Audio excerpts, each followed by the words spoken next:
Not Quite Cool is a podcast that contains spoilers, opinions, and general nonsense. Listener discretion is advised.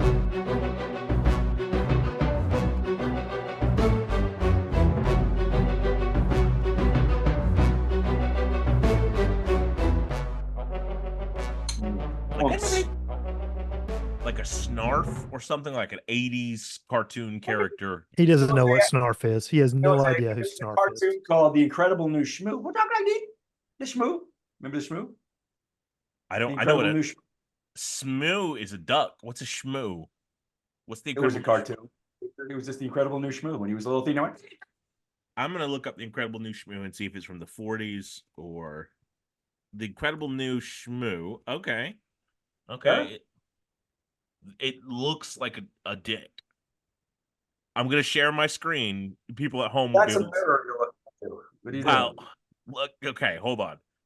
What the fuck does that look like to you? That looks like a dick. It looks like a light bulb with legs, Keith. I don't know what's wrong with Oh, I can see that. I can see that. I've had too many surgeries on your dick. That's true. That's very true. Speaking of surgeries on my dick, that's what this show feels like. Ladies and gentlemen, welcome to another episode of Not Quite Cool. My name is Keith Brooks. Here with me, as always, is Chad Dowdy. Chad, how are you doing today, sir? I'm doing great. It's been a long time, guys. A long time. It's been a long, long time. If you're unfamiliar with the show, what we do here is we watch all of the newest pop culture movies, releases of television shows, and also Rob is here. Rob, how are you doing? It's been so long. I was clean shaven last podcast. That's not true. You haven't been clean shaven in a long time. I don't think you know how to shave clean. I think that's the problem. Is you're dirty shaving the entire. I shave dirty. That's right. We're dirty shaving over here. That's right, baby. Well, we've got a lot. Oh, gross. We've got a lot of movies and a lot of TV shows and a lot of trailers to talk about today. And Chad just keeps seeing movies every 5 minutes. So we're going to go ahead and dive in. We're going to start with the biggest one. Something that all 90s kids have been waiting to return. And the question is it as good as the original? And obviously, I'm talking about Mean Girls, the new musical version available with Tina Fey and Rhea Rapp and other people in it. Now, Chad and I watched Mean Girls. Chad, what did you think about this? Is it as good as you remember it being? What are your thoughts? I believe it's Renee Rapp. I think so too. Is her name. What did I say? Rita Rapp? I can't even remember now, but it wasn't Renee. Yeah. We want to get it right because she killed it. She killed Renee it. Rapp was incredible in this movie. It was her movie. Yeah. As Regina George. She was incredible. You know, this is it's like the original. If you like the original and you like musicals, you're gonna like this. Yeah. I mean, it's basically the same exact story with musicals. But again, Renee Rapp is incredible. And I also really enjoyed Katie's friends. Her two friends. They were really good as well. I was a big fan of them. But again, it's Mean Girls. I really, really, really like the original. I thought it was very clever. Yeah. And again, this is not new ground or anything like that. It's based on, the movie based on the Broadway show.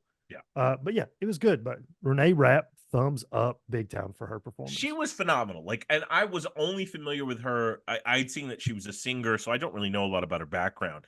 But she came in and she really just crushed it. Plus, it did such a good job of making me not even think about Rachel McAdams. And Rachel McAdams is one of my favorite actresses of all time. I love her. So you instantly have an uphill battle that you're against, but this movie doesn't really try to be the original Mean Girls. It lets it rest. It does bring back Tina Fey. It does bring back Tim Meadows. Even goes further to explain the relationship between those two and add a little bit of stuff to it. And Lindsay Lohan has a cameo in it, which is neat. I dug it. I wish it would have leaned into the musical aspects of it more. I don't know why it didn't do well. Well, I think it's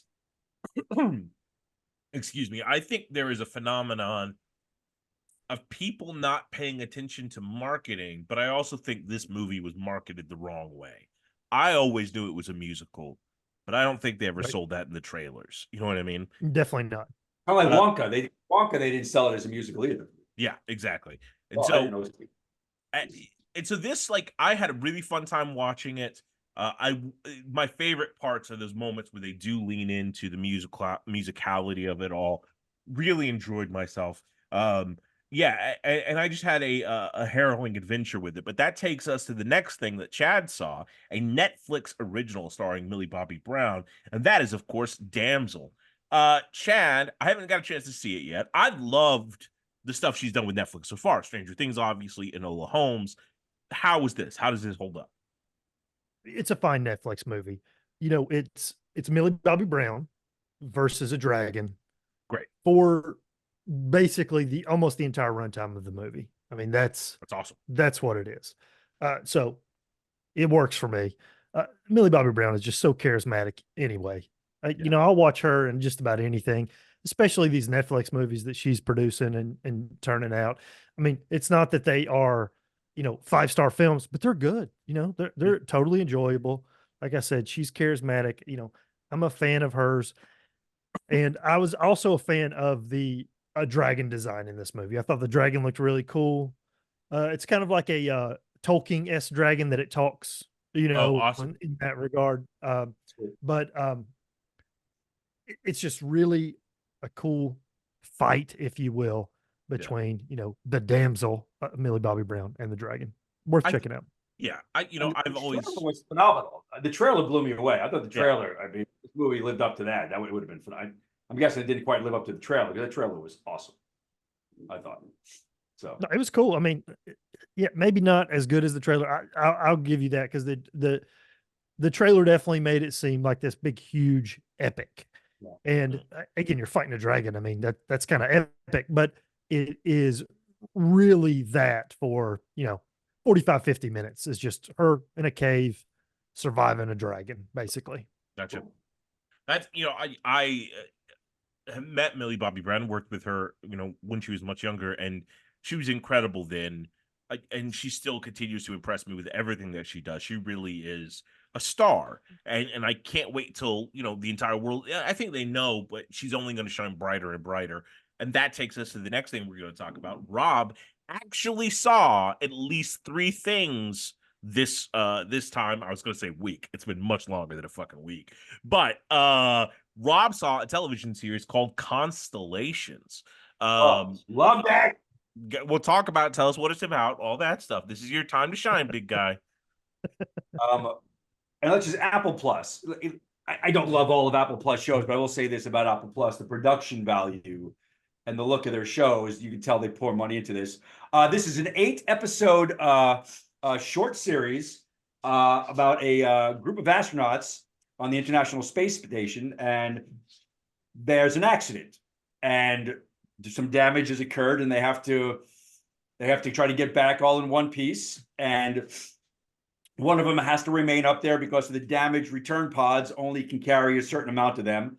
And the one of them up there goes through a harrowing experience and eventually makes it back to Earth, but it's not quite the same as when she left it. So we wound up being in sort of a multi-dimensional 2 Earth, possibly more than 2 dimensions, where people from one dimension maybe have been misplaced in other dimensions, and you kind of go back and forth. And the production value is amazing. Noomi Rapace, who it took us a while to figure out how to pronounce her name. I used to say Noomi Rapace, and then one day I took it again. He goes, "So you mean Noomi Rapace?" And I went, "Are you kidding?" He goes, "No, it's Noomi Rapace. He's Italian." I go, "Nah, not Noomi Rapace." I didn't say she was Italian, but go ahead. No, he said, "Nah, she's Italian, Noomi Rapace." And I was like, "I don't know if she said that." And then Perfect we Italian saw that accent. Noomi Rapace, and who's awesome, and she's so alive and ferocious, and she's a little scary. So the tone of this show is sci-fi, but it's sort of sci-fi thriller, which I wasn't really aware of till some point in the first episode. I kind of got freaked out, and it's got horror vibes to it, and it's done very well, and it's shot very well. Now I will say it can be confusing. There were a lot of what the fuck is going on moments. Some were explained, some weren't. But even with those, the carrot they dangled, you wanted to see more, and the actors were tremendous. Very interesting. I wouldn't say they ended it the way I wanted or expected to, but certainly it was very specific in how they did it. And if you are a sci-fi fan and you like sci-fi thriller, and you're a fan of Nomi Rapace, I would go ahead and watch this. I think it was tremendous. Yeah. Very good sci-fi action. Good sci-fi thriller. Good shot. I think Noomi Rapace is a fantastic actress. From the Millennium trilogy to Sherlock Holmes to the Alien movie she's in, she's the best fucking part of them. She's absolutely phenomenal. Is that Covenant? Is she in Covenant? She's in Covenant, and I guess no, she's just in Prometheus, right? Because she dies in between. Yeah. But I think she's wonderful. And again, to the listener out there who just heard Rob say that it was confusing, remember that we had to explain I Am Groot season 2 to Rob as well. So this was not nearly as confusing as I Am Groot season 2. That was okay. that means yeah. So but that go to bed at night just thinking, what the fuck happened? Yeah, terrible. But that ice cream truck. That show sounds out of this world, and that reminds me of a film I saw that I forgot to put into the text string. But that is Spaceman, starring Adam Sandler, Paul Dano, and Carey Mulligan. Another Netflix film that is really fucking beautiful and weird. Adam Sandler plays a Czechoslovakian astronaut who is going to investigate a rift in the universe that has been plaguing the Earth and skies for about 5 years. That's on the other side of Jupiter. And when he gets super close to it, he realizes there's a giant talking spider on his spaceship. Have fun. And it plays more like, it sounds like, the premise sounds like it could be Rocket Man from the 90s, the Disney movie, but it's not. It's much more Eternal Sunshine of the Spotless Mind. And I thought it was just a beautiful, thought-provoking film. I highly recommend it, especially if you like Sandler's more sensitive work. Yeah, I don't. So go ahead. God damn, listen to that. Ugh. But we had that answer waiting as soon as they asked about Sandler. They just announced Happy Gilmore 2. I am super. I'll be watching that one. Trust me. Did they really announce that? It's like in development, whatever that means. Okay, that's fine. Christopher McDonald, Shooter McGavern's tweeting about it. He might want a job. I don't know, but I guess so. Yeah, seems like it's in the works. Yeah, if they would have made, I think that he would have made a great Batman villain in that Joel Schumacher era of Batman stuff. I don't know who he would have been. A really great Two-Face, but this is I sidetracked us. I was talking about a giant spider and Adam Sandler. And that's not the only spider we're going to talk about. So let's talk about the biggest spider possible, a movie that Chad and I both watch that redefines comic book films. And that is, of course, part of the Spum universe, Madam Web. So Chad, yeah. Wow, Madam Web. So listen, you will never convince me that this movie was not a first draft. Like, it seemed like it was a vomit draft, and they're like, shoot it, let's go. The dialogue is so bad in places that there is no way that was rewritten. It's definitely someone getting it out on the page at the beginning. It is so bad. The delivery doesn't help it either. No. In most cases. But it's almost like, Rob, that like the famous thing is like, in a movie, if someone says, well, as you know, you're my daughter, so we're going to go to the store together. You know what I mean? Like that's not how you do dialogue. Yeah. These people, son, where's my son? Thank you, son, for being here, son. You're my son. Your father. You're my son. It's terrible. This is really bad. Not a fan of this movie in any way, shape, or form. Oh, really? You didn't like the weird Spider-Man that wasn't Spider-Man? You didn't like him and him running through the woods or anything like that? No. Ezekiel, no, not really a fan of that Spider-Man well before Spider-Man is a thing. But Keith, I want to turn it over to you to you can let me know how much you love this movie since you love all these combos. I've already pre-ordered it on Blu-ray 7 times. No, I agree with you that the dialogue is fucking horrendous. I think to me, it read like a Google Translate from a different language that just was missing the mark. And I think as an actor, I think some actors can do really well with shitty dialogue. They can find the life in it because they have the creativity to figure out how that informs their character. And I think No Star Wars prequels. yeah, but I think all the actors in this are good actors, but they're not at that level. They're not. We don't have any Laurence Olivier swinging for the back fences here. Or if they were, they got told to just read it straight, and because of that, there's just nothing to it. Sydney Sweeney is great. I have no problem with the three girls. I think even though their dialogue, as shitty as it is, it's totally bearable to watch. And I see within this what could have been a good movie, but because it is so fucking stupid, and you don't have the villain has no diegetic sound the entire thing. The entire movie is ADR. And it's so obvious. It's painfully obvious. And why does he dress like that? We never talk about why he dresses like that. We never and why is Emma Roberts in this movie? And why is Mike Epps in this movie? And why do we develop a specific style of shooting this movie and then abandon it for the vast majority of the movie when that was the most fucking interesting thing? And everything cool about the trailer happens in 3 seconds and we never see it again. And why not? And you could tell Pepsi paid a lot for this fucking movie because it is the whole climax is a Pepsi commercial. Yeah. And it's so, and I honestly, I don't think it's as bad as people say it is. I think Venom is worse. Because it's such a waste of potential. I think this is just a shitty 90s superhero movie, and we should be past this. Like, you need to take another look at the script, because I think a lot that was put in there was filler, and the writer was thinking, oh, we'll work on this later, and then they didn't. You know what I mean? And that's exactly what happened. I'm telling you, they didn't go back and work on it. They didn't polish it or do anything. And I'll say obviously the reason why Emma Roberts is in this movie is because of who she ends up being, and for a future film, potentially that's not going to happen. That's definitely not going to happen. But well, good news, guys. Good news. The taste is about to be washed clean by the shit that is Craven soon. So it'll be washed away and you'll be able to complain about Craven. I don't know. I mean, Craven might be bad. I don't know if it can be worse than this. I thought the trailer was interesting to this movie because of the idea that it promised of Terminator. Terminator meets Spider-Man. That's a good fucking idea. That's an idea that's worked in X-Men for fucking years. We'll talk about that later on in the show.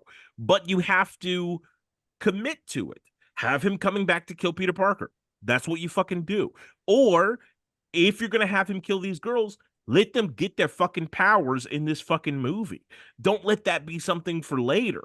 It's just dumb, and he doesn't know for definite. Like, it's just, I had a bad dream one time, and that's why I'm gonna kill Sydney Sweeney, who dances on tables in a miniskirt, which is a scene that happens. But that's oh wait, Sydney Sweeney in this movie, is she playing a 12-year-old? Like, you had to guess the age they're trying to portray her as. It seems like 13 tops. Like, definitely she's not 13. You know what I mean? She's probably playing 16 or something like that. But she's acting like she's even younger than that. She's acting very extremely young. And then I guess Madam Web adopts them all at the end, but they have parents. There should be some legal tape that we see there. What's his name? Ben. Uncle Ben was fine. I liked Uncle Ben. He was solid the entire time. Absolutely. Adam Scott. That's who Adam Scott was, Rob. And he was great. Mike Epps was terrible. I don't know why he was in this goddamn movie. Emma Roberts was fine. Don't know why she was in this goddamn movie. We never saw Peter Parker's dad, which was a weird fucking choice. What a weird film. What a weird film. Because they probably wanted to do like a his parents' secret agent movie. Oh, absolutely. Because you have the setup of he's in Kazakhstan or somewhere. I don't even remember where. Like, you're about to give birth. You should know where your husband is, right, lady. Like, it's a mishmash of ideas. I feel like it's weird. They're in business with Feige and Disney. Yet I feel like there's people pulling the strings over there who have such a an animosity towards him that they're willing to lose as much money as possible to damage the IP. It doesn't make any sense to me. I think they just It think makes they can sense do in a it fun without sense. him. I think they think they have good ideas, but they don't. And I think they also, I think Avi Arad and Amy Pascal believe that whatever they put out, people are going to flock to because they don't care about the quality. They have very little. Historically, they have Spider-Man 1 and 2, and that's it. Everything else has been crap. Am I not? Well, they have Spider-Verse, and if you look at Amazing Spider-Man, it's now looked at much more favorably than it was upon release. But I think the problem is, I do think comic book fans will go watch anything that's comic booky, but we will turn against it if the quality is subpar. I think Ant-Man and the Wasp: Quantumania is 10 times better than Madam Web. And I don't think Ant-Man Quantumania is a good movie. But like, MCU is so far above what Sony does by itself, excluding the Spider-Verse movies, that I just, I think it's just a joke. I fucking hate the Venom movies. I fucking hate this. I fucking hate Morbius. Like, I think they're all have an adequate movie hidden in there, but they throw so much bullshit on top that it becomes subpar all the way across. That's my thought. And I'll tell you, I like the Madam Web trailer better than the Craven trailer. Me too. Again, if they're, I like the Madam Web trailer better than I like the Madam Web movie by far. So, oh well. Wah, wah. I just think that the whole thing is, it comes down to writing. And I think being a writer is a complicated, difficult thing to do that a lot of people don't always appreciate. That's why we had a strike. And that takes us into the next film that we're going to talk about. I saw the first 25 minutes. Chad saw the whole thing. And that is Argylle, from the twisted mind of Matthew Vaughn, which I don't really think his mind is twisted by any means. I think he's a very creative young boy, and I'm glad he's doing well.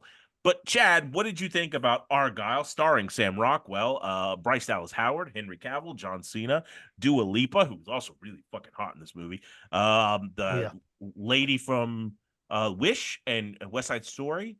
Who else is it? Who else did I see it? A lot of people. Catherine O'Hara, Samuel L. Jackson. A lot of a cat. The cat looked cool. I got to the point where she just met Sam Rockwell on a train. That's where I'm at. So, were you at the movies and you walked out because you were mad, or? No, it's on Apple TV, so that's why I was watching it. Oh, okay, gotcha. I didn't realize this is fun. It's crazy spy stuff.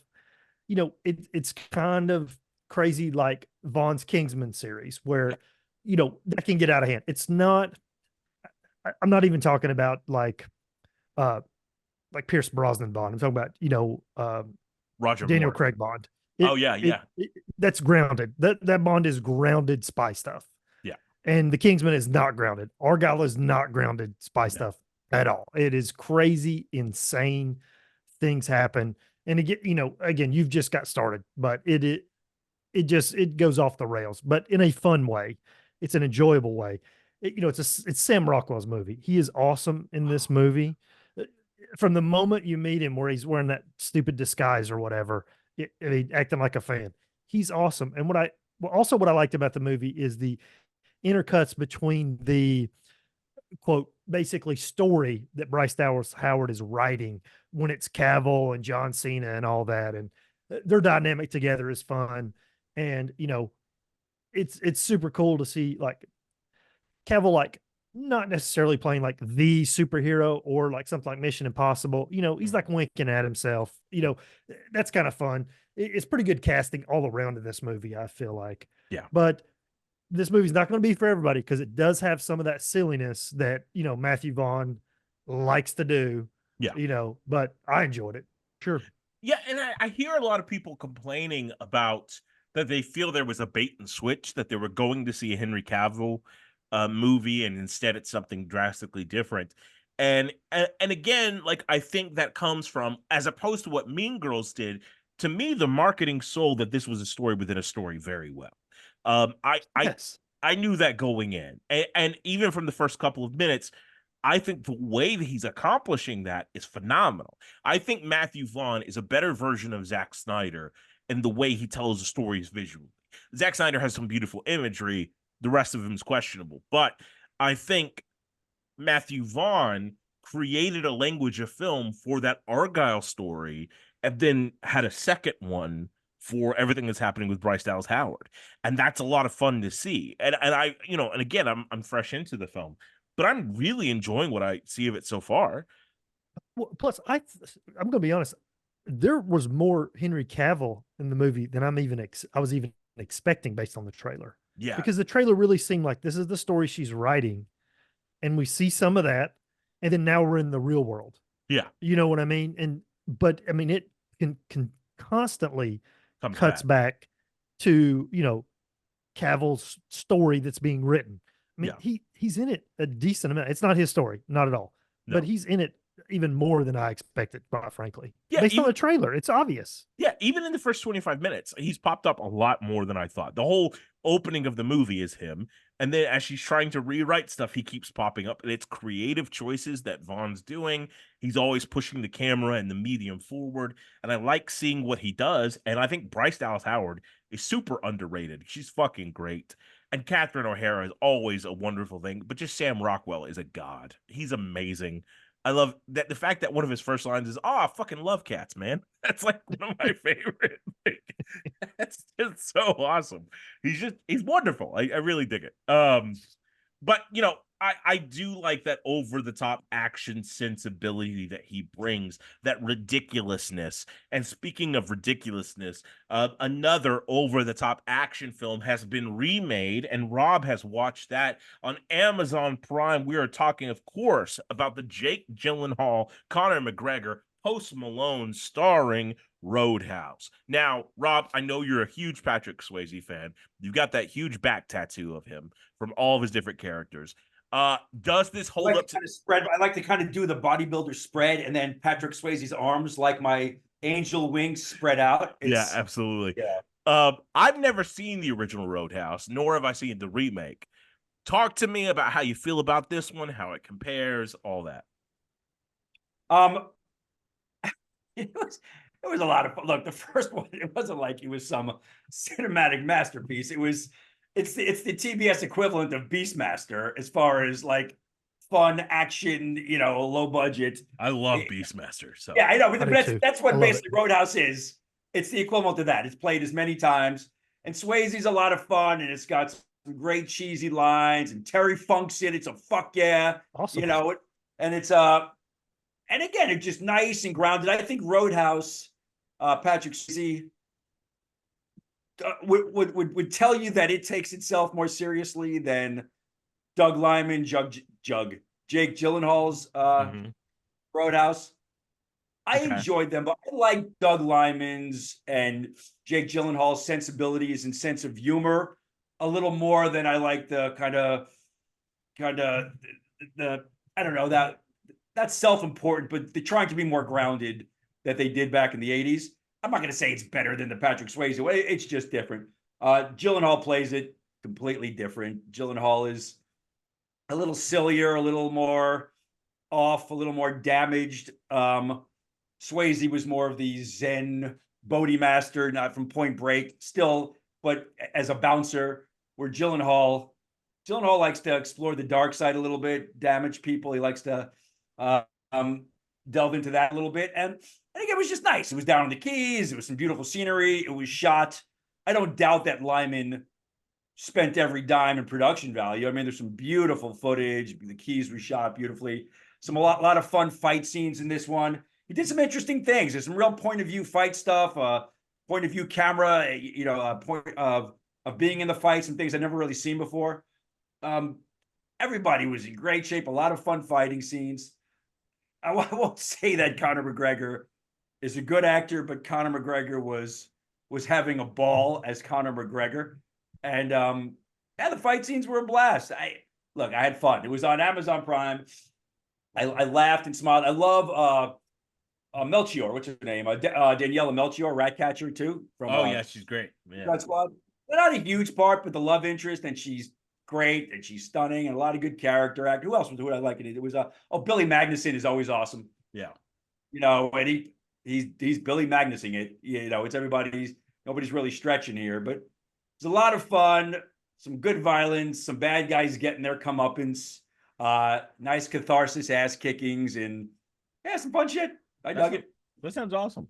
Amazon Prime's just releasing a lot of high praised material. And one of those things that's been just on everybody's lips is, I can't even joke, I don't know what the fuck this movie's about. Chad watched it. Ricky Stanicky. I think John Cena and Zac Efron are in it. Ricky Stanicky, you say it with the rhyme. Ricky Stanicky. I don't even know. Thank you. That's a rhyme? Ricky Stanicky. Ricky and Ricky Stanicky. Ricky Stanicky. Is that a thing? Is that an intellectual? Did you never write a poem? He's just basically saying how you pronounce it is you have to rhyme the two words. Ricky Stanicky. Oh, okay, that's fine. I thought like this was a character you knew from childhood or something. Yeah, it is. I've known Ricky Stanicky since the 3rd grade. It's funny that you say that, Keith, because the premise of the movie is there's these 3 guys, and anytime they want to get out of something, like they don't want to go to a baby shower, or they don't want to do something that their wife wants them to do, they get a quote call from their childhood buddy, Ricky Stanicky, who doesn't exist. And they're like, oh, Ricky's back from Europe and he's having cancer surgery, so we're going to have to go be there for him. Or he just got out of rehab, so we got to go be with him for a week. And they use this excuse all the time to get out of things. But eventually, they actually have to produce Ricky Stanicky. So they hire John Cena, who's an actor, to play Ricky Stanicky. That's awesome. And hilarity ensues, if you will. But basically, what a Happy Madison production that sounds like. I'm so fucking 100% what it is. But first of all, it's a mediocre movie. I really like the premise. Yeah. But John Cena, this is going to sound funny, he elevates it in the sense that he is giving it 110%. I've said this many times about Cena. It's so true. He is fearless about looking like a fool, and he looks like a fool often in this movie. I think that's the fun of it. He's fearless in just everything he does. Even in the little bit I've seen of him in Argylle, he was committed to that character of I love Grecian coffee. Like that was just the best. It looks like he's having a ball every second he's on camera. Yeah. Every second. It's like he's playing with house money. He's already a superstar wrestler. He's a millionaire. Now, oh my gosh, I'm an actor and people like this? Great. Yeah. Whatever you need me to do, I'll do it. You want me to walk out naked on stage on the Oscars? You got it. He does anything. And I think it's like him sitting Johnson. at home like, this is so much easier than getting my head bashed in with a metal chair. This is so much better. Like, if you've done that, this is a fucking walk in the park, you know? So I'll argue that I don't believe he's ever been as serious on camera as he is in the ring. I think he takes his character in the ring way more seriously, and it's way more grounded, no bullshit, than anything he's ever done on camera. yeah, I could see that. But I think he's got the same level of dedication. Yeah, it's he's having a ball.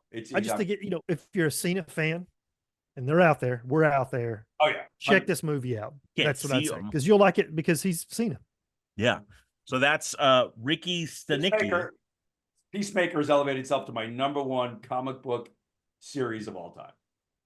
That's great. Well, we're going to talk about some more comic book series momentarily, but first, let me switch gears to talk about. Well, I'll talk about another comic book series. I watched one episode of it. It's another Amazon Prime show. I watched the first part of season 2, part 2. That's a lot of words of Invincible. It's a 54-minute episode, and Jesus Christ, I was not prepared. Like, Invincible is always brutal. The second part of season 2 starts in the most brutal, hopeless fucking way I've ever seen a show go, where I don't know I have no idea what's going to happen in the rest of the show. And I'm super excited to watch and see what it is. I just think it's killer writing. I think it's balls to the wall. I think they're doing things that nobody else would ever even consider fucking doing. You know what I mean? And I'm glad that Kirkman and his team have the freedom to do that and to create some fucked up stories and some cool stuff. So if you're a fan of Invincible at all, season 2 is now 4 episodes into part 2. So I highly recommend you check it. Rogan's the producer of that, though. That's Rogan and his guys produced that, right? Yeah, and Rogan's an actor in it too. They have the best handle on superhero stuff right now. They just seem to really get the audience a love for the material and a fearlessness for not being afraid to go too far. I just think it's Absolutely. Pretty nice. And I think there's a lot of, the world is full of intellectual properties that people love and hold dear, and I think you can really tell that the creators of Invincible love the story that they're telling. But speaking of a very beloved storyline, something that people are raving about, that if you enjoy these stories, it is almost a religion for you. Denis Villeneuve released the long-awaited sequel to his masterpiece, Dune Part Two, which I know is going to be Chad's favorite movie of the year instantaneously. Chad, as you twitch your eyes, what did you think about Dune Part Two? I love Dune Part Two. I loved it. It was awesome. It was so much better than the first one. And the main reason is because something actually happened. Things Damn. happened in this movie, and we went from A to B. And yes, there's more story to be told. There's more things that can happen, but absolutely things happened in this movie. I didn't feel at any point that it was slow. Let's get to the point. I didn't feel any of that in this movie. There's probably, I don't know, 5 or 6 Timothy Chalamet hero shots in this movie. And first of all, they look incredible, the hero shots, and they're earned in the fact that, what he's doing and what he's accomplishing. But Rebecca Ferguson was awesome. She is, first of all, she's incredible in anything. Like, I'm a big fan of Rebecca Ferguson, but she's awesome in this movie. The special effects are excellent. When Dune Part One was over, I finally finished it maybe 3 days ago. I'm watching it this whole time.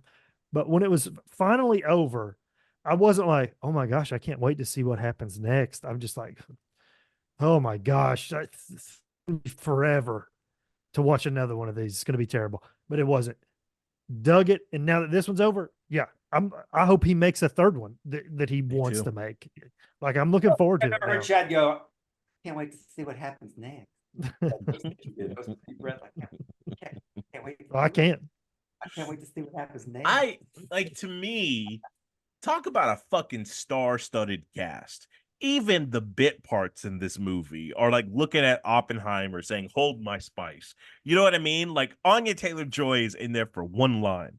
One fucking line in the movie. Florence Pugh, Christopher Walken, Austin Butler, Drax, Stellan Skarsgård, Rebecca Ferguson, Zendaya, Javier Bardem. Like, it's just a fucking incredible cast. And I think, again, everybody's given 110%. Austin Butler plays this part as if Christian Bale was playing it.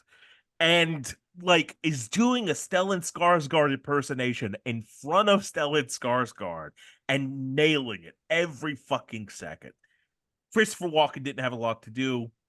Okay, that's fine, but I was happy to see him standing up. That was cool. Florence Pugh didn't have a lot to do, but I was happy to see her there. Timothy Chalamet is doing some work. Like, what I love about this, Chad, have you read the Dune books? No. And not only have I not read the Dune books, I haven't even watched the David Lynch Dune. First of all, you're kicked off the podcast, but wait, come back because Rob hasn't seen anything. No, the David Lynch dude is brilliant. That is fucking brutal to watch, dude. It's hard to get through. That's brutal to fucking get through. It is an absolute puppet show of a mess. Christ almighty. The fuck, that movie is just... Look, it was in the 80s. They didn't have a lot of budget, and it's a fucking cartoon. It's off. Dude, the look on your face was to me what the whole movie was. I'm a Dune. I'm a Dune. Dune. Dune, Dune. Dune, Dune, Dune. Dooney Dune. Like, what the fuck? Dune is a fucking masterpiece. You sacrilegious piece of shit. So here's my question for you, Chad. Walking away from the second movie, what are your thoughts about Paul Atreides? Do you like him? Do you not like him? Well, so it's funny because I liked him the entire movie, but the way that it ends is kind of like, oh, is he going to be kind of like an Anakin Skywalker kind of deal? Yeah. And I mean, they've laid seeds, for that. obviously because of his visions, where he's like, if we go down this route, I'm going to destroy the universe or whatever he says, and, you know, again, not knowing what the future holds. He's in love with Zendaya, but he is now going to be with Florence Pugh, and he's kind of like, doesn't, I don't care, don't forget that I'm going to love you forever, that kind of deal. But I got to go with Florence Pugh. This is what's got to happen. Such a good moment too that he says that, and then you realize what he was always planning. Like when he says that to her, like, oh my God. So the thing about it is, so George Lucas went to David Lynch after Empire Strikes Back and offered him Return of the Jedi. David Lynch said, no, I'm going to go do Dune instead. Then David Lynch starts to do Dune, and he's like, damn it, Lucas stole everything from Dune, right? And then he realizes he has to reinvent the wheel because so much of Star Wars is based on Dune. So that Anakin Skywalker thing, fucking absolutely. And so much of what Dune is written to be is this notion that the white savior complex is bound to fail every time. And that's sort of what I loved about part two is there's like this, first of all, it's epic, it's beautiful, there's some amazing fucking shots, the acting is wonderful, but there's always this layer of cynicism through Zendaya's perspective about what he is, and that she's calling this bullshit the entire time. And we end with her like theoretically rebelling against him, you know what I mean? And I love that. I love that it is not, whereas I love Lynch's movie because you would have to be fucking mentally incompetent to not love Lynch's movie. But watch the movie, Chad. Yeah, see if your mental competency is up to it. But never does David Lynch imply that Paul Atreides is bad. He walks away being the hero of the story. This one, where ends the same place that Lynch's does, we have a very different feeling. And I think that's a very amazing thing that Villeneuve was able to capture it. I fucking love it. I hope he gets to make 19 of these. It's just phenomenal. Well, again, we're talking about spoilers, of course, for this movie. And again, it's a book that's been forever. But my favorite part of the movie, I love that there at the end when everybody's bowing to Paul, except for Zendaya and Florence Pugh. Those are the only two that aren't bowing in that moment. On either side of that room. And it's just, and Josh Brolin. Awesome. I didn't even mention Brolin. He's so fucking good in this movie, too. Yeah, he's excellent. There's that shot of the first time they take down one of the Octothor carriers or whatever it's called. And Zendaya's running across that desert in between the two legs, and it's completely silent until the helicopter thing crashes. One of the most beautiful shots ever captured in film. It is so fucking gorgeous. I've been thinking about that shot continuously ever since I saw it. Yeah, I dug it. I can't wait to see what comes next out of it. I just loved it so much. And also to adapt a huge science fiction property that has so many followers and do it to such a point where so many people who are fans of it are praising it. Great job. You hit the mark completely. And I wonder, did you say you read the third book, Keith, or no? Yeah, I've read all of them. Yeah. All of the originals. So at the expense of spoiler, in the book 3, does he go full Anakin or no? Yeah, it's this big process. So the whole thing, Dune Messiah is the third book, and you start to see more that he is not, that the whole prophecy is sort of manufactured. So, and you're seeing that in the second one. I don't think they'll go through, if they make another movie, they'll probably stop at Messiah because it gets a little crazier even after that.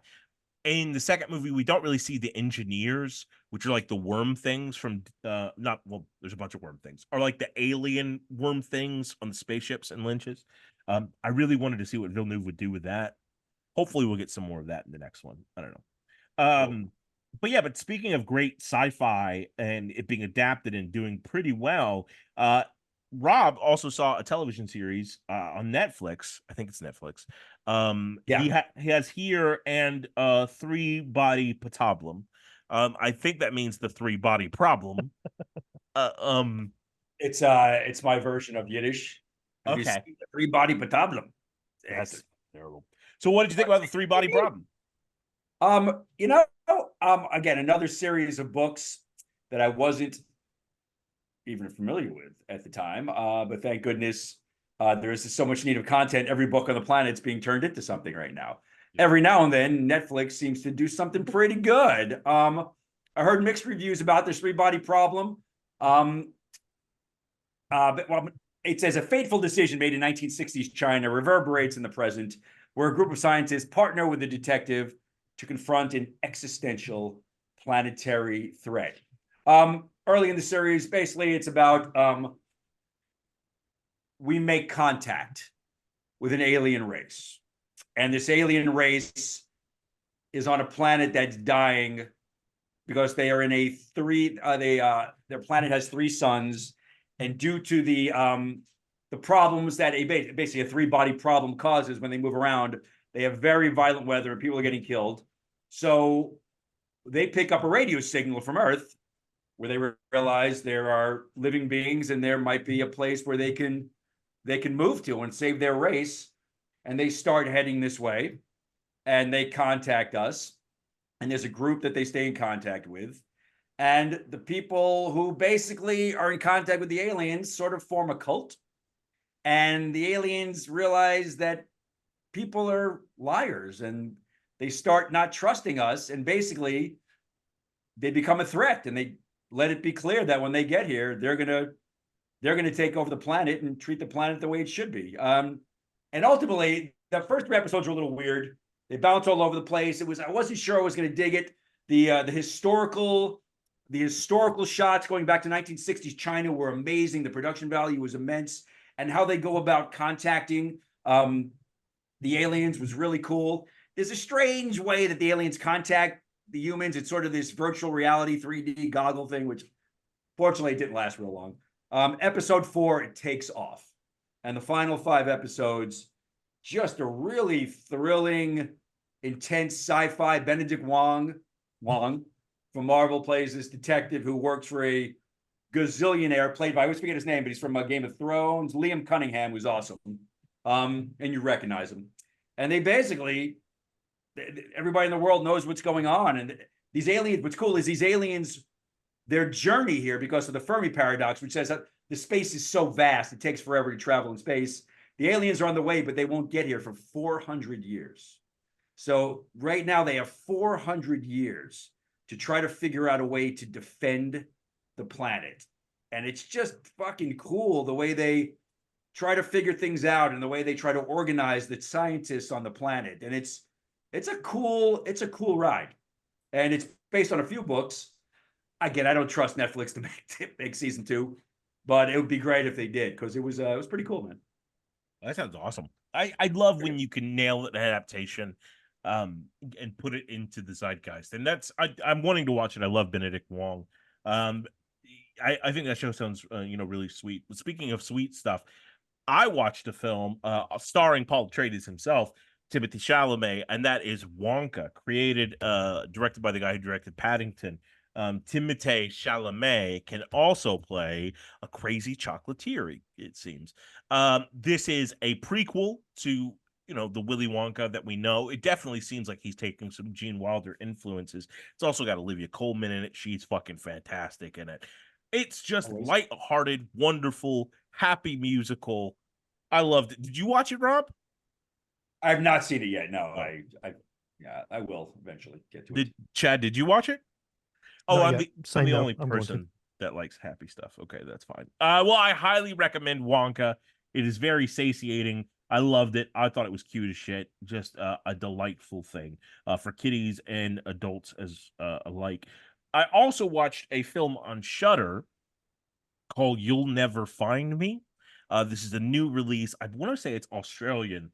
It's great. It is a single room, 2 actors film about a man who lives in a trailer park in Australia, and all of a sudden at 2 a.m. in the middle of a storm, there's a knock on his door. This woman is barefoot, and she's asking if she can use his phone.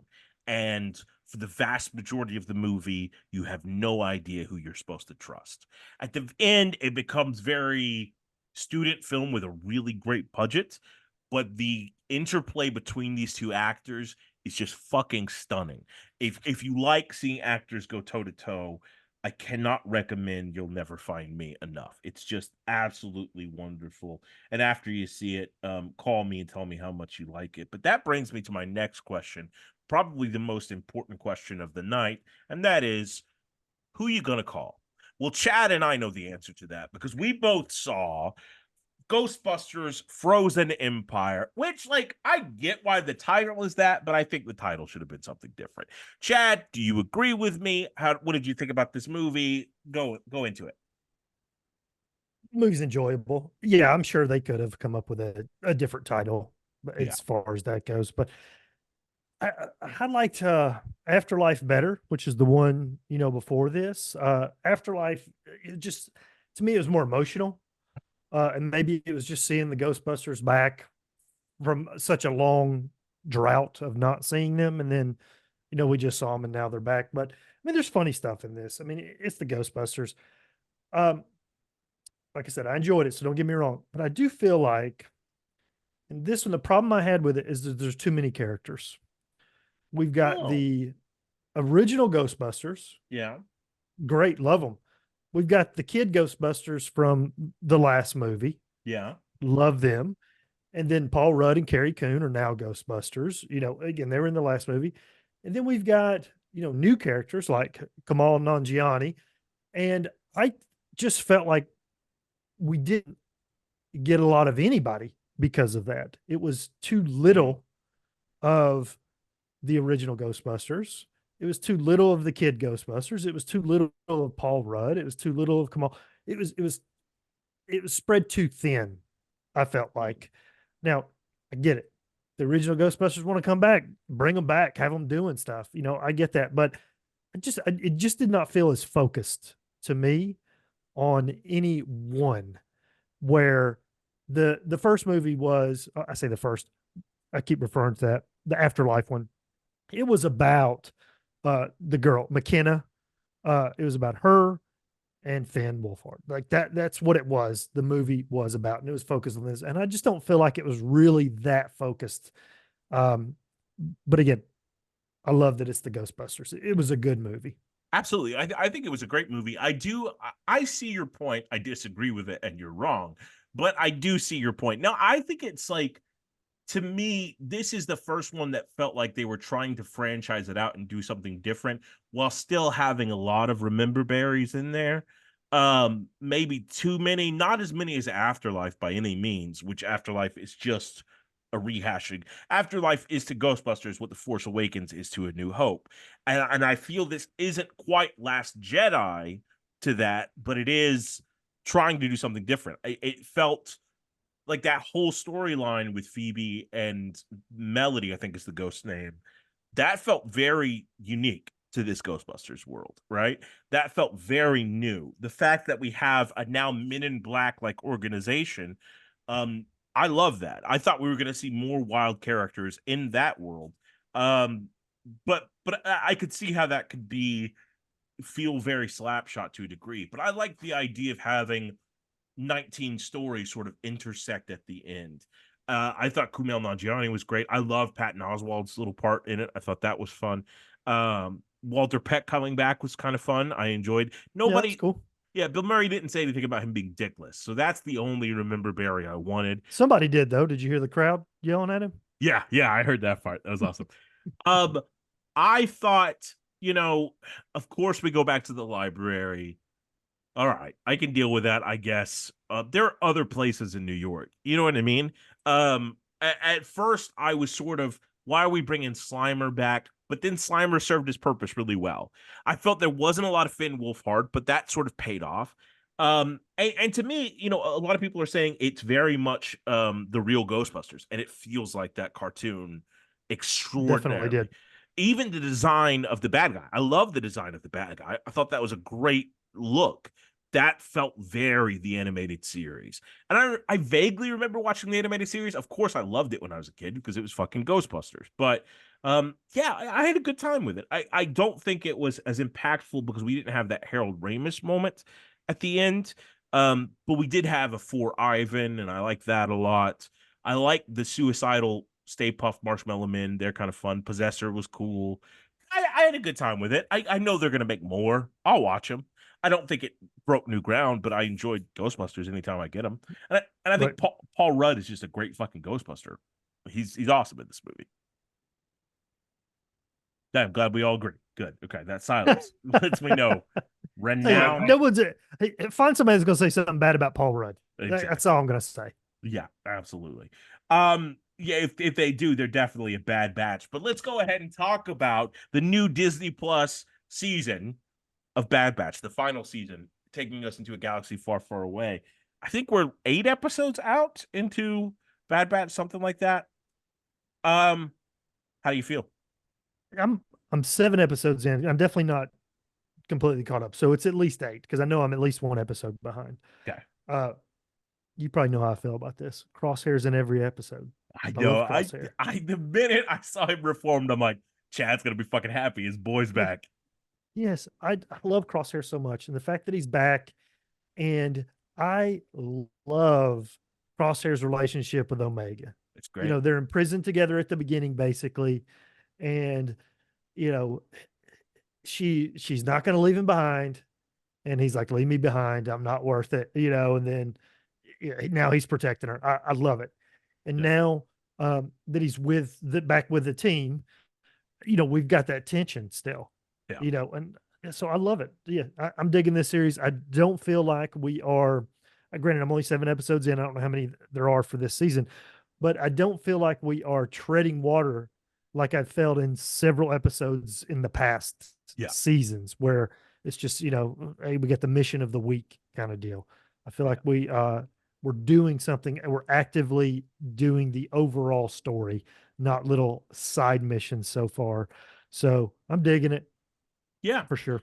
I think it's I'm caught up, and this previous episode is probably one of my favorites because they bring back one of my favorite characters and nail it.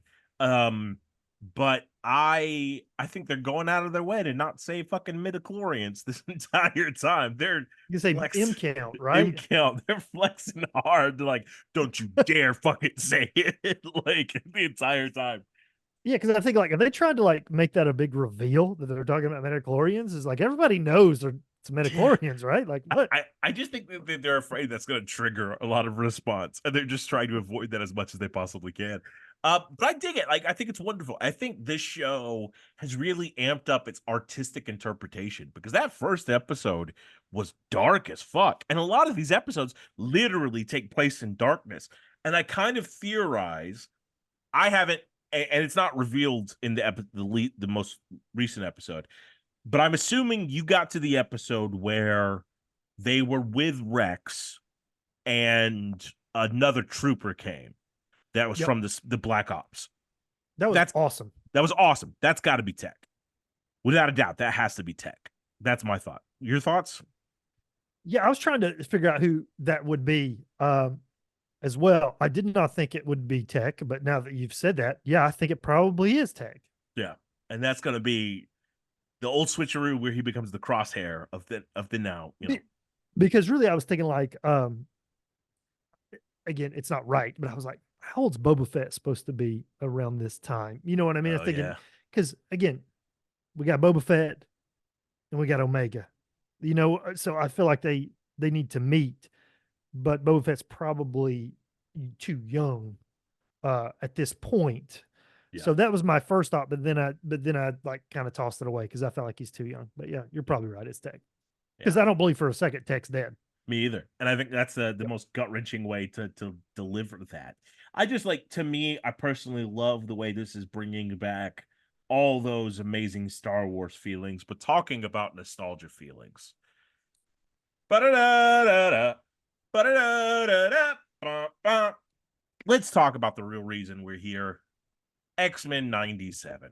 Chad and I watched the 3 episodes that are out. Rob watched 5 minutes of it and said, "What the fuck is this soap opera?" and then left. So You're out of booth. yeah. So I think we all can really address this to the best of our capabilities. Marvel has brought back X-Men 97, a continuation of the classic series that taught many of us how to love comic books and introduced us to the Marvel universe in a really big, bad way. And Bub, let me tell you, I think it's exciting as hell. Chad texted me like late one night and it was like they're hitting all the hits. And it's like, yeah, absolutely. How are you feel about the show so far? So the original X-Men cartoon is my favorite cartoon of all time. Yeah. Like, I love it. Yeah. It's incredible. Yeah. And this is straight up a continuation of that. It picks up right where the other one left off.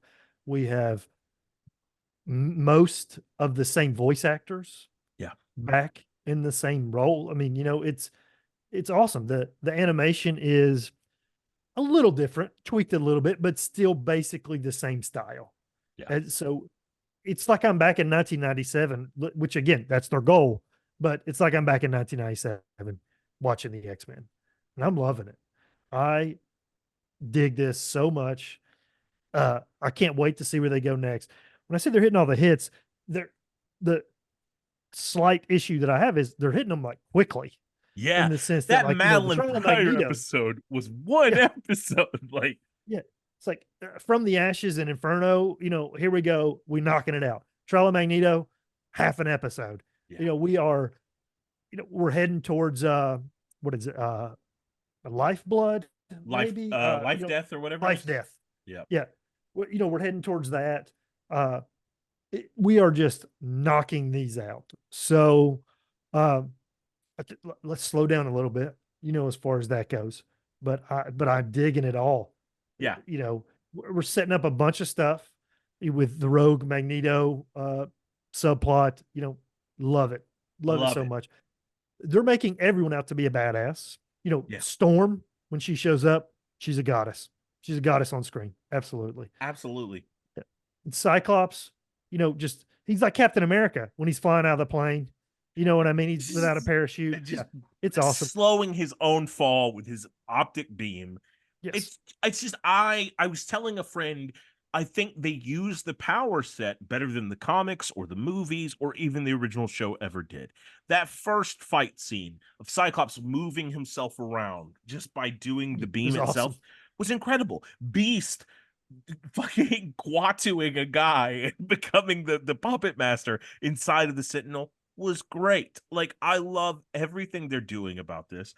And you're absolutely right. It feels, I think the original X-Men the animated series, there's a holy triumvirate. It's Batman the animated series, Spider-Man the animated series, and X-Men the animated series are inarguably the best comic book adaptations of all time, right? And they're the pinnacle of what animation was, especially in the 90s, and I think for fucking ever. They're just great storytelling. And what that X-Men show did by introducing that previously on notion, the 9-episode arc of the Dark Phoenix, taking these comic books seriously, it's unprecedented and nothing's done it since, like how invested they were.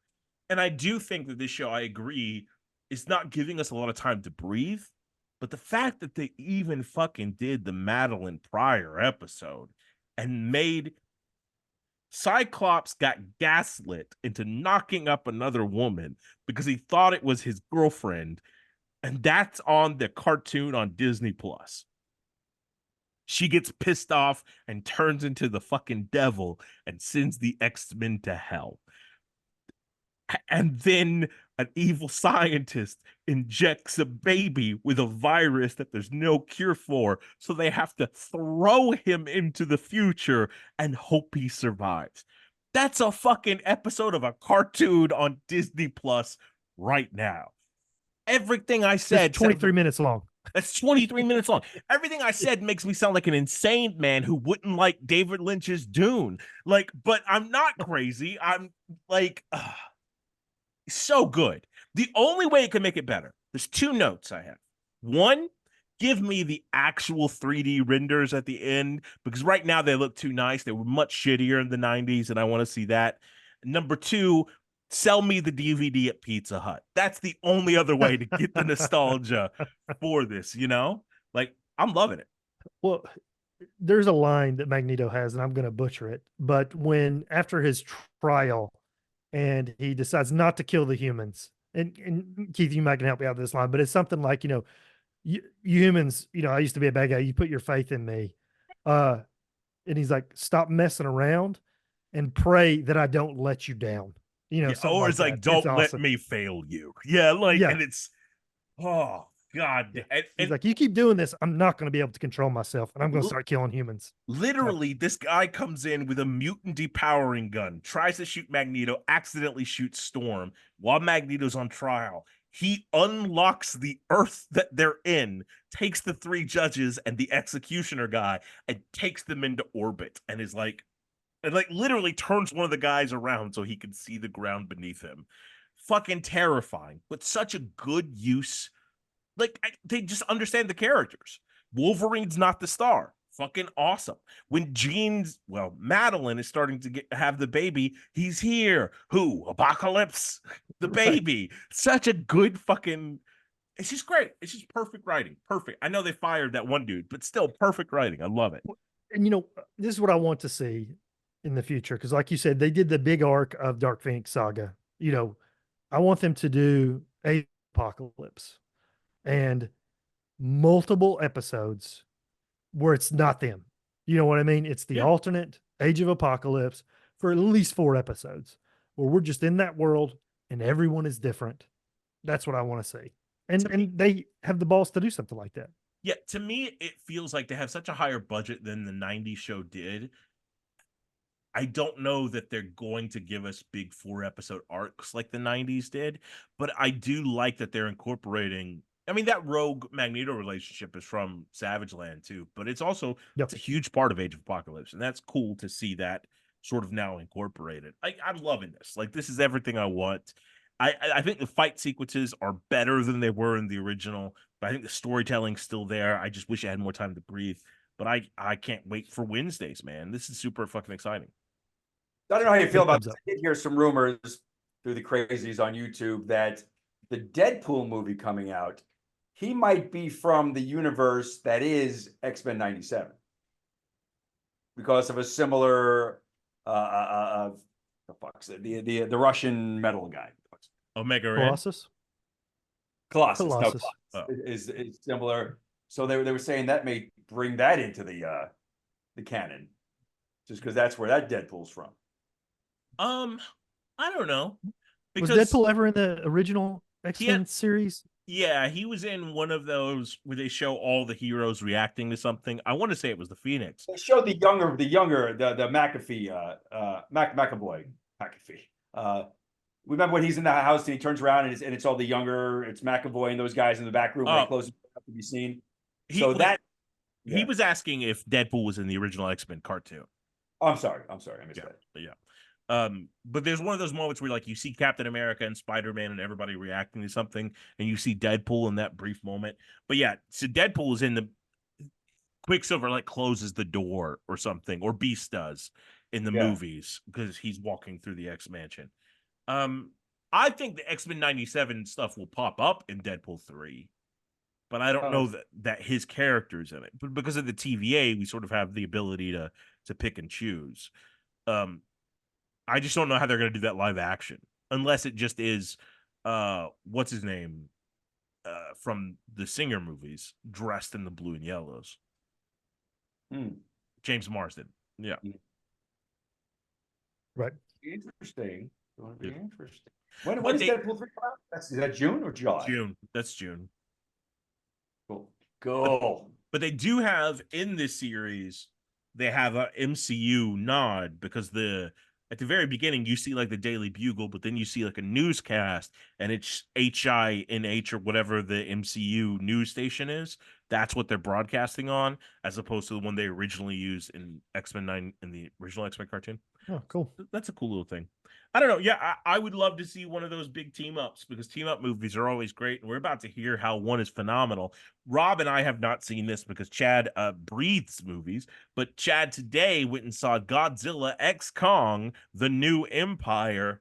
Chad, tell me, did Vin Diesel show up? How was it? What all went down? It's just big, dumb fun. Great. And it's fun. That's the key word. It is. It really is. We talked about this in the past. Godzilla -1 is my favorite Godzilla movie. It's incredible, but it's emotional, and I care about the humans. Yeah. That's why I love the Godzilla -1 movie. I've never really cared about the humans in these set of Godzilla and Kong movies. I just care about Godzilla and Kong. And I feel like that they do a nice balance in this one of, yeah, we know you don't care about the humans. So we're going to just basically make you fight most of the time. Right. And it works. And when we come back to the humans, it's not long enough for where I'm like waiting on, let's get back to Godzilla or Kong. Let's get back to it. I feel like they did a nice job this time of having the humans, having them do some stuff, but it's a Godzilla. It's really a Kong movie. That's what this is. I mean, it is a Kong movie. He is awesome in this. The bad guy is, just like another ape like Kong, but he has an army of apes. Again, it just goes from fight to fight to fight. The special effects are incredible. I don't know what the budget is, but it looks awesome in this movie. But Cool. Dan Stevens is in this movie, and he has about 3 moments where there are some weird ass needle drops with him that I'm just like, what is going on? This director just is in love with Dan Stevens. Don't get me wrong. I like Dan Stevens. But this director is giving him like hero shots and needle drops. In Guardians of the Galaxy, when the heroes are walking out, in slow motion to the music, it's like, all right, we're going to do that with Dan Stevens 5 times in this movie. That's Okay. awesome. So hold on to your butts. Dan Stevens, we love you. Yeah. It's just so freaking funny. That's fucking awesome. I can't wait. I'm super excited to see it. God, I want to see it so bad. Who's the female lead? It's Rebecca. Is that Rebecca? Hall. Rebecca Hall. Oh yeah, she's great. Yeah, and she's good in it. Like, again, the humans are in it. They're fine. You're not there for the humans. Yeah. Trust me. Yeah. Well, I can't wait to see it. But that's also true about some upcoming things that we're going to talk about now. So let's hit that groovy ass trailer music. Wait, there's one more thing. You probably missed it because I also saw the horror movie with Sydney Sweeney, Immaculate. Yeah, damn it. I'm sorry. Well, speaking of expecting things, Chad saw this movie Immaculate about expecting things. Chad, what did you think about Sydney Sweeney? Was she as good in this as she was in Madam Web? Ooh, yeah, exactly. So this is standard horror fare, basically, but it's Rosemary's Baby for about the first hour and 15 minutes. Yeah. And then the last 15 minutes is almost like a slasher film. I mean, it goes kind of crazy and off the wall at the end. And the final 3 or 4 minutes is awesome in this movie. It's one shot, and Sydney Sweeney kills it in this one shot in the final 3 or 4 minutes. It's worth watching the movie for the final 3 or 4 minutes. That being said, I think Sydney Sweeney is, she plays a nun in a nunnery, and she becomes pregnant, and she's never had sex before. So hence Immaculate. So, the priest, everybody's like, this is Jesus, coming back or whatever. But she does really good at the screaming and the high emotional stuff where she has to be scared and things like that. But what she's not very good at in this movie, at least, is the quieter internal struggle stuff. I don't really believe that from her. It's just almost like she's reading lines. But when she has to be terrified and scared and fighting back, I believe that 100%. She excels at that.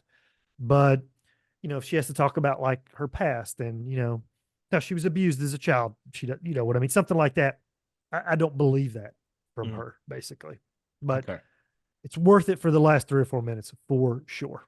Cool. The trailer for this made it seem like it was an A24 light movie. Is it A24? I don't think it is though. It's neon. Oh, gotcha. That makes sense. They're trying to get that A24 swag, but that's fine. Yes. Yeah, I'll check this out. I'm a big fan of Sydney Sweeney. I don't like. To me, there's just obviously she's immaculate. She's fucking gorgeous, but I do think she's talented, and there's just something charismatic about her that I'm just drawn to. I don't know. Yeah, Is it like a few inches below her face, or what? Yeah, her chin. That's exactly what it is. Definitely her chin. Yeah, that's what it is. But speaking of boobs, I don't know how to segue to this one. Speaking of things that are just on the chin ahead of us, let's go and talk about some trailers. Hit that cool trailer music. There it is. Coming soon. Coming soon.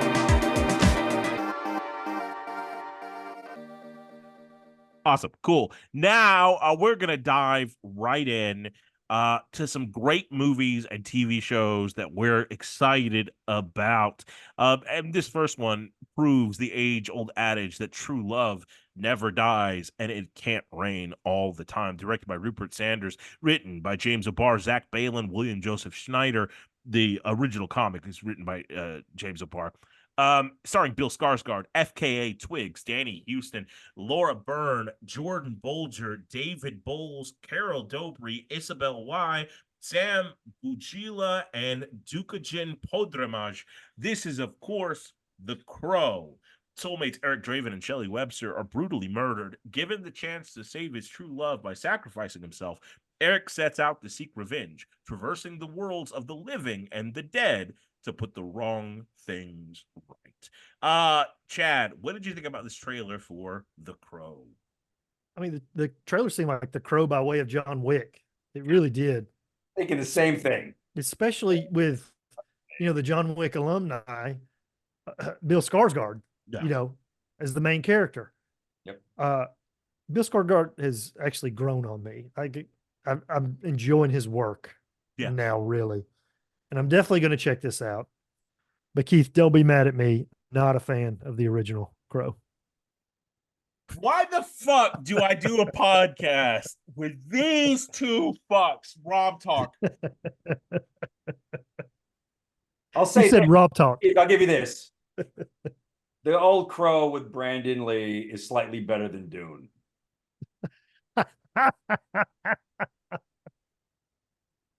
Jesus. I'm gonna stop crying. And The old Crow is fine. It's fine.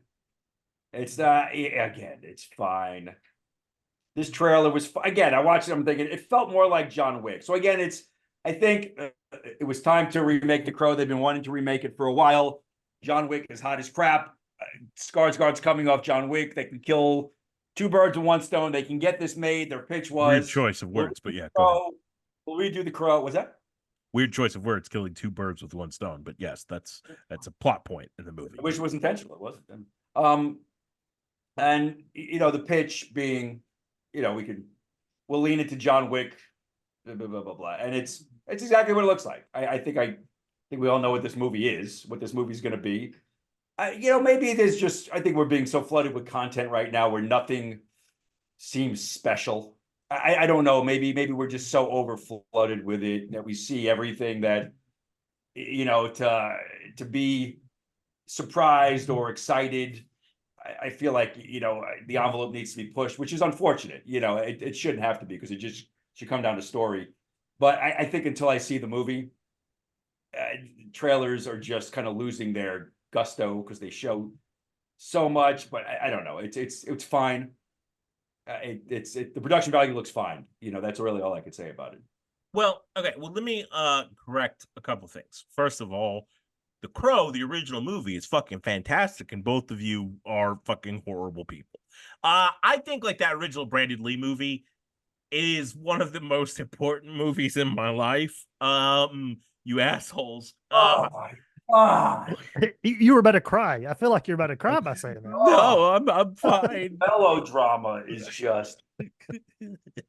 I literally have two fucking Crow posters up in my house. That's like I gotta catch my breath here. Jesus Christ, the most important. one of the most movie. important. But you also have to think, 93? I was 8 when that movie came out, and it's like the gothic kid's dream come true. The Cure on the fucking soundtrack of a superhero movie. I can probably quote that movie from beginning to end. And the sad thing is, I could probably do the same thing with all the sequels and the TV show Stairway to Heaven. So it's got a special place in my heart. I know that when the first images of Skarsgård were released, a lot of people gave him a lot of shit for the look. And I think those people are dumb because I feel that physically, just his body shape, he looks more like what's in the comic than fucking Brandon Lee ever did. Brandon Lee was jacked, but he was a martial artist, and you could fucking tell. Where Skarsgård looks like a muscular fuckboy, and that's kind of what Eric Draven always looked like. You know what I mean? Eric Draven in the comic has a mullet, and so I feel that this is the updated, adapted version of that. So I'm fine with the look. It's not my Crow, but it is a Crow, and I can respect that. To me, the difference in I think about that Brandon Lee movie and the story, and it's so grimy and it's so dirty. And this doesn't feel that way. This Danny Houston feels glorious and glamorous, as he always does, and everything. Even his 30 Days of Night preacher monster guy has a regality to him.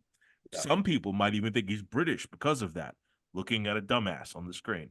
Cool. Anyway, so God, I truly can't remember if that was you or me. Was it me? I'm gonna go and say it was you. Yes. I don't remember. I can't remember. Wait, but he was. Oh, I'm not talking about Danny Houston. We were talking about the other guy, Houston. No, we were talking about Danny Houston. I wasn't talking about Danny Houston. There was another Houston who I thought was part of the Houston family. John Houston. You talking about John Houston? Yeah, I was talking about Houston, Texas. I was talking about Angelica Houston and Danny Houston being brother and sister. And you were like, but how can that be? He's British. and then you looked it up, and then you got real quiet, and I was like, is he British? Like, who's the younger Houston movie? The younger Houston actor who's been in a couple like there was a Ben-Hur remake, and he was the lead. Oh, I don't know. Let me look that up real fast. That's what I thought we were talking about. Hold on a second. This is riveting, by the way. Riveting. Thank you. Great material. While he's looking that up, I want to say, Keith, every time you throw to Rob about something he's watched, his eyes get so big, like, oh crap, that I watched this. I have no idea what you're talking about. Absolutely. It is every Jack time. Houston. I just said Jack Houston. Jack Houston is who I thought we were talking about. And he's British, but he is not Danny Houston, who I was. I know that. Okay. I didn't say he was, you dickhead. He did. Ladies and gentlemen, I was falsely accused. I am often wrong. This one, I was not wrong. You were mistaken on the Danny Houston. Yeah, and you won the 2016 election, definitely. We're doing great, and where we'd be so lucky to be a Houston. Yeah, oh, that's true. The best part was when you said, yeah, and then you looked it up, Rob, and then you got real quiet.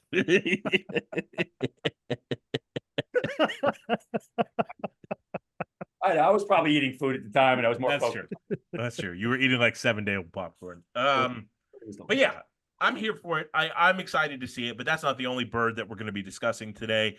We're going to be talking about 2 television series today. This first one, it comes from the mind of Matt Reeves. It's going to be an HBO Max original starring Colin Farrell, Tristan Meloti, let me get to the things, Rinzi Felice, Miles Humphus, Berto Colon, Alex Anagnostis, Emily Mead, Adrian Acevedo Levette, and Ava Gray and Craig Walker, as well as Mr. Clancy Brown. This, of course, is the Penguin. Following the events of the Batman, Oswald Cobblepot, aka the Penguin, makes a play to seize the reins of the crime world in Gotham.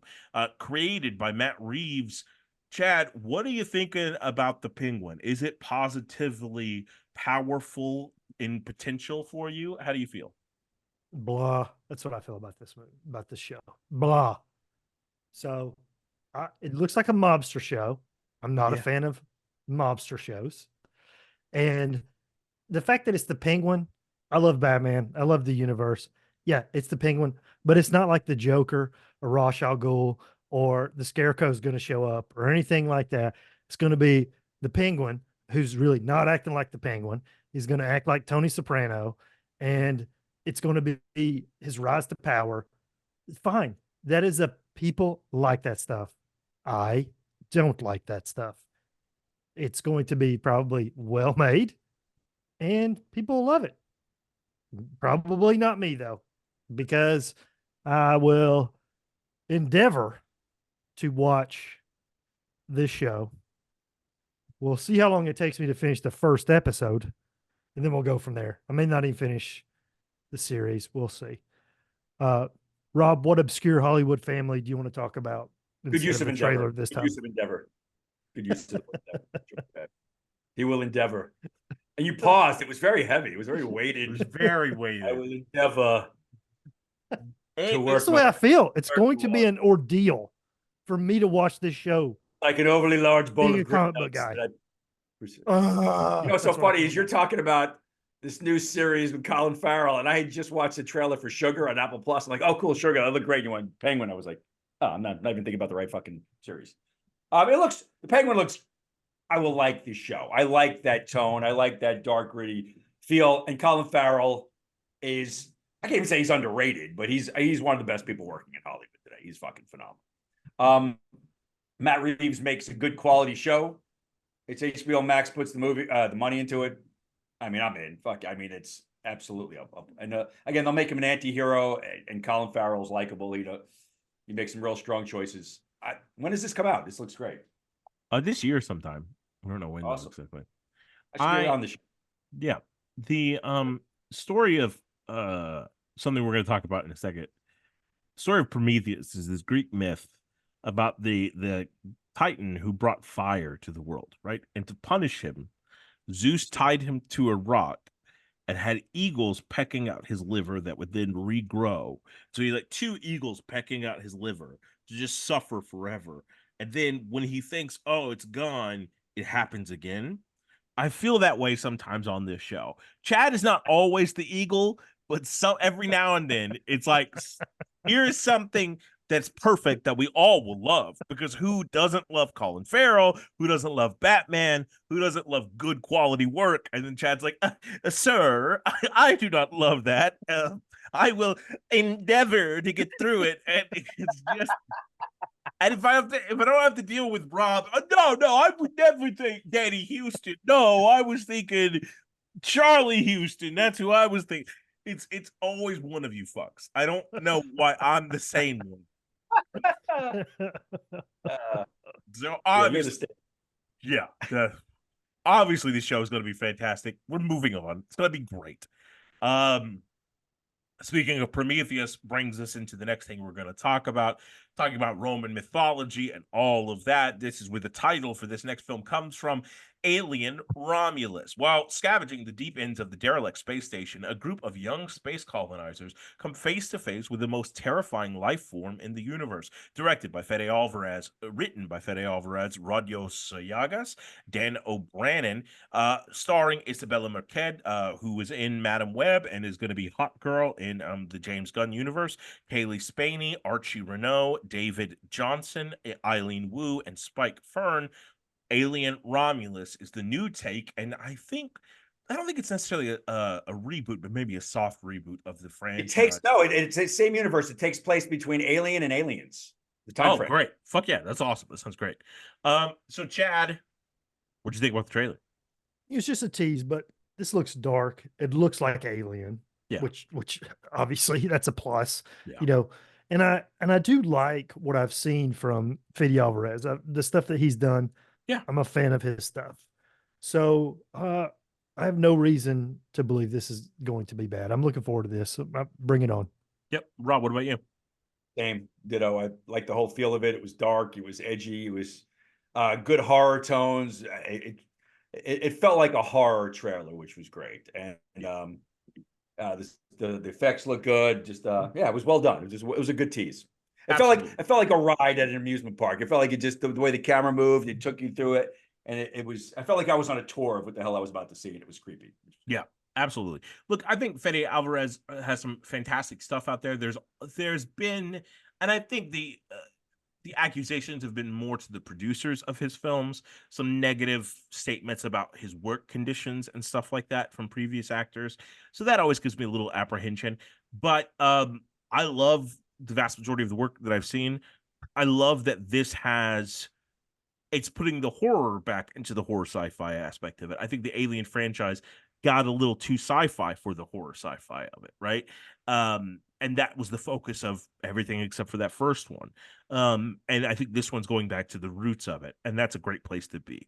I wonder how many surprises we'll have. I wonder how many twists, what new things they can bring to it.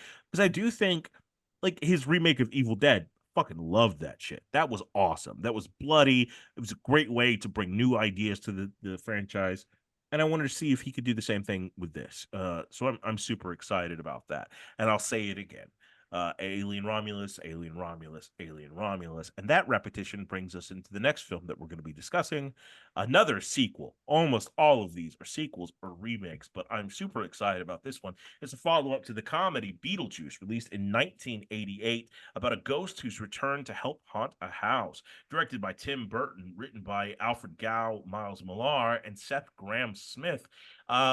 Beetlejuice stars Jenna Ortega, Michael Keaton, Monica Bellucci, Willem Dafoe, Winona Ryder, Justin Theroux, Catherine O'Hara, Bern Gorman, Gianni Galchetti, and Juliana Yazbek. I wonder how many of these names I regularly mispronounce. Either way, I'm super excited about Tim Burton's Beetlejuice. Chad, what do you think? This is another tease trailer. But this definitely brought me back, to the original Beetlejuice. It definitely has that aesthetic. Of course, Tim Burton has an aesthetic anyway, but him bringing back is a big deal. It looks cool. I'm a huge fan of Jenna Ortega. Me too. So I love that she's in this, and the fact that she's Winona Ryder's daughter. That's awesome. That's great casting. The original Winona Ryder, you could argue she's based on Wednesday Addams. Yeah. Then Jenna Ortega, Lydia Wednesday Deetz. Addams. Yeah. Perfect. So, I'm on board for this, obviously. I can't wait to see this. And you guys can get into the trailer, but after we talk about the trailer, I do have a question. What do you guys know, if anything, about Alec Baldwin and Gina Davis? That's what I was going to say. Like, I don't think Alec Baldwin's going to show up in this. Because of but obvious again, reasons. They were married, together. And in the Beetlejuice world, they're ghosts. So they are probably technically still be alive and around. So just a little curious. Don't they pass over in the first one? I thought the way it ended is they're there dancing. They're still haunting. Yeah. I think you might see Gina, but I don't think you're going to see Alec. Yeah, I think Alec would be a risky move for the producer right now. But Gina Davis, I don't think she's got any. I mean, why not? I mean, Plus, I also feel like Alec Baldwin, regardless of all the stuff going on, looks very different than he looked back then. Where I feel like Gina Davis probably looks very similar. You could make her look very similar. Alec Baldwin's a lot bigger, as far as that goes. So you probably could pretty seamlessly have something to do with her. Plus, obviously with CGI nowadays, whatever. Yeah, and you could do the weird face and cover it, like that's how she shows up, for a second or whatever. But Rob, what did you think about the trailer? Yeah, I loved Beetlejuice back in the day, and to piggyback a little bit, I'm a huge fan of Catherine O'Hara. I don't think she fucking works enough. I didn't know Monica Bellucci was in this. Fucking love her. I love Monica Bellucci.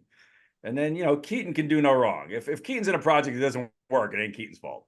Yeah, Keaton's fucking great. And Tim Burton, I love it. Again, I love his aesthetic. I love the way he tells movies. I loved every one of his movies. No, but that's this, script and story. But he's fucking love Burton. This sounds like a lot of fun. I hope they nail it. Yeah, same here. It looked good. I love the original Beetlejuice. It's not one of the most important movies to me, but The Crow definitely is. And fuck you guys for insulting it. What? But I think Beetlejuice is way up there. That aesthetic and the cartoon that came after Beetlejuice was my shit. Like that was what I grew up on. I think what a perfect role for Keaton too, because it doesn't matter if you look older. You fucking that works for you in this case. You know what I mean? I love the use of Deo. I hope we don't get too much into that nostalgia porn with it, but tell me a story that's interesting and takes me to a new place. But I'm just excited to see it. I love also when Tim Burton brings back his old players, and that seems to be like what he's doing. And I don't think I've ever seen Willem Dafoe in a Burton movie, so that's super fucking exciting to hear too. Well, I do feel like it's going to be a missed opportunity, even though it's nostalgia, if the movie does not start with Beetlejuice sitting on the couch in the afterlife, and they call his number, like 4,300,000 for whatever it was. Yep. Finally, 30 years later, they're calling his number. Absolutely. That's how the movie should start. That's awesome. a great joke. That's brilliant. That's awesome. Absolutely. Fuck yeah. I love it. I love that. I think that's great. And that takes us to the I'm last. gonna be hugely disappointed when I see it. Thanks, Chad. Yeah, absolutely. Way to be a writer, fucker. Now, but speaking of writing and dark stories, we're gonna go to our last trailer of the evening. This is for a Disney Plus television series, a Star Wars series that takes viewers into a galaxy of shadowy secrets and emerging dark side powers in the final days of the High Republic era. By creator Leslie Headland, it stars Amanda Stenberg, Daphne Keane, Jodie Turner-Smith, Juna Swatomo, Amy Sang, Carrie Ann Moss, Margarita Leviva, Dean Charles Chapman, Charlie Barnett, and Rebecca Henderson. This is, of course, The Acolyte. What do you guys think about this, Chad specifically? The trailer looks awesome. Looks incredible. I love it. I love the way it looks. The only thing that gives me pause is that I've seen stuff online that it's narratively similar to Andor, which I did not like at all.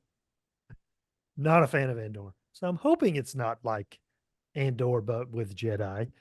I hope it's closer to Ahsoka. A lot like Andor, but with Jedi. But, well, I can't be like Andor because it's supposed to be only 30-minute episodes. And if it's like Andor, that's just the intro. That's just the thank opening God. credits, you know? Andor is the most important series of my life.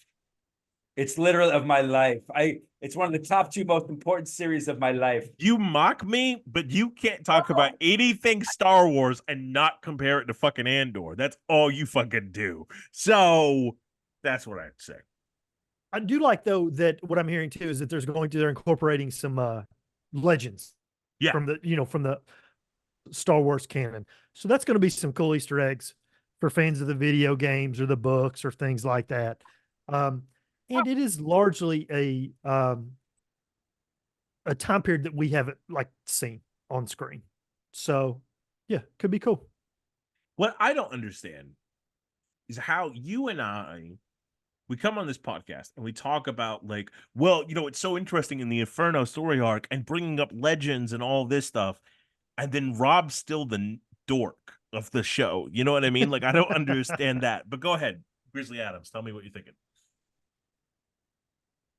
You guys like the Obi-Wan Kenobi show. I think our four people who watch the show, if they have any interest in Star Wars, will look at that and go, ooh, everything they say has to be taken with a grain of salt now. Because they liked possibly the worst Star Wars, one of the worst Star Wars things ever produced. Let me say about this. This looks great, though. The Acolyte looks awesome. My concern of the Acolyte is what really lend credence to this. Fucking Ariane. I mean, she comes with just such a fucking badge of honor, a stamp of approval. I could watch her do anything. I was like, fuck. My concern is the way she's listed. I'm concerned she dies early on, and it's about trying to find her killer, and that will drive me nuts because I want to watch a series with her, and that's going to piss me off. Okay. And I think I'm going to get pissed off that she killed early on. She is awesome in that fucking trailer. She is awesome. Absolutely. I also not like the guy, the lead. He was from Squid Game. He's not Squid even Game. listed, is he? I don't think he was. He's Maybe the main guy. Isn't he the main guy? Yeah, he's the main guy, right? He's not American, Keith, so you'd have to look for a name you can't pronounce. He's British. His last name is Houston, and he was in the Squid Game. It's a great callback. Yeah, that was really good. That was good. You actually look like you're auditioning for a member of the Jedi High Council, but not an actual member, but a background member. That's what you look like you're auditioning for. You know what I mean? He looks like he's trying to trick him. He's a scheming, gambler. He's like, oh yeah, I'm a Jedi. I can help you. Yeah, just give me all your money and I'll save the day for you. That's what Camille Nanjiani did in that absolutely series. Exactly. It should have been you, I feel like now. Yeah, he's saying you look like Kumail elevated Nanjiani. That show to heights. Which strikingly, his character in Ghostbusters is kind of similar at the beginning of that. Anyway, I'm here for this. Carrie Ann Moss is perfect. She's not only in the fucking Matrix, but also in the Marvel stuff. She was so fucking incredible. Awesome in that. I hope they bring her back. Me too. If they reboot, fuck, keep her in that. Keep her in house. Good Lord, she's awesome. Yeah, I completely agree. I just think she's a completely underrated, phenomenal actress.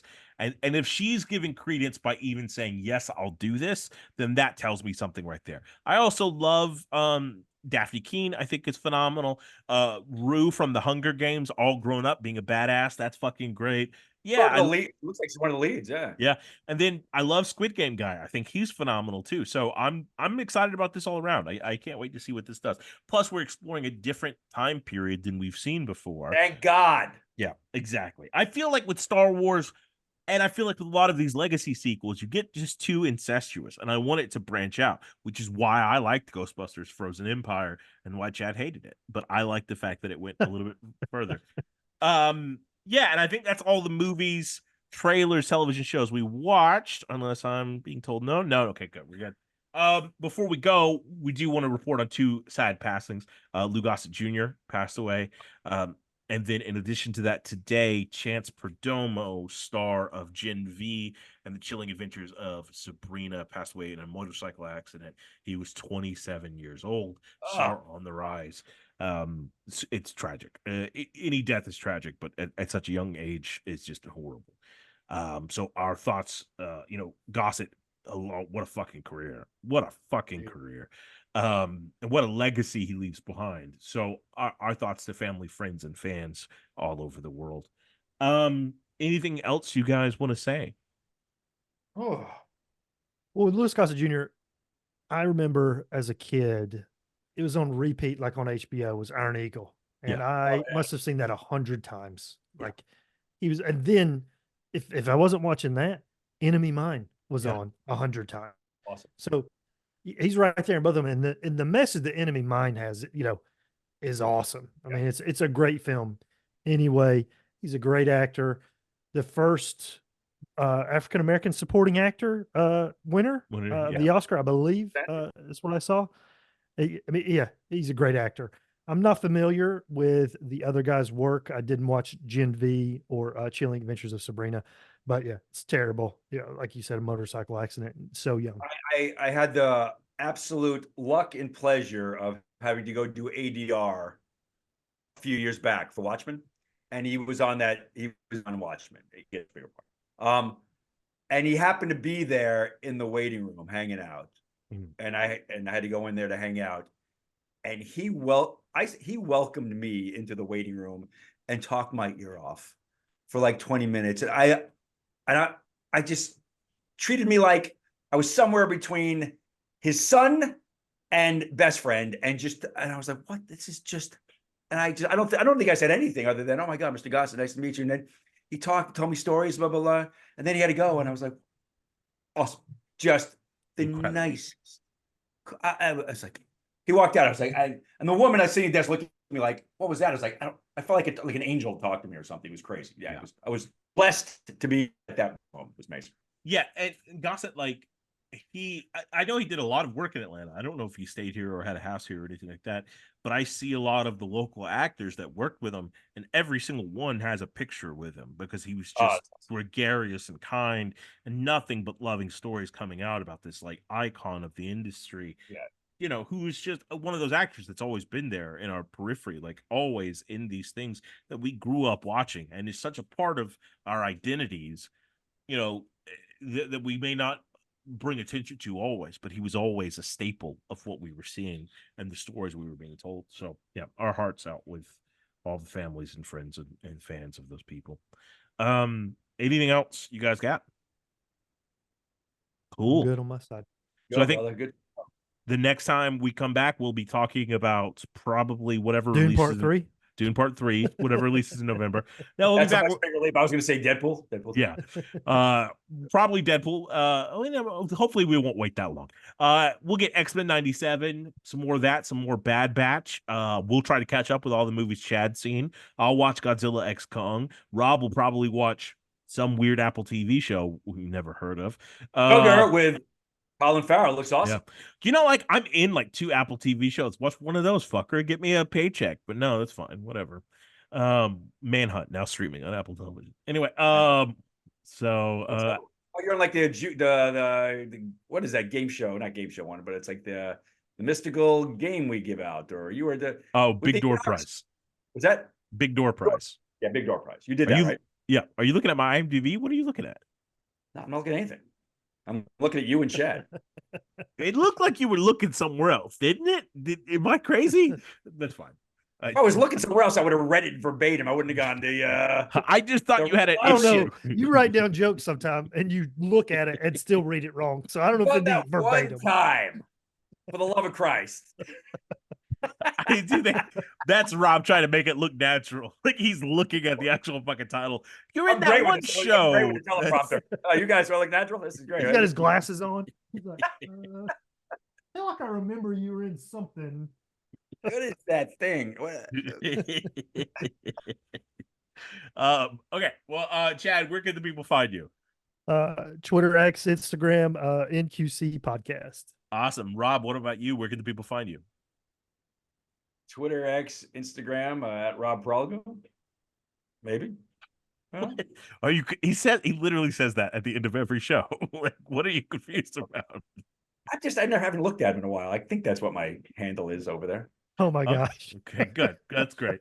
And if you're looking for me, don't. Thank you guys so much for tuning in. We will see you next time. Peace. That's fine. Not Quite Cool is a podcast recorded in Atlanta, Georgia, in conjunction with Actors Teaching Actors and Bean Dip Productions. Thanks.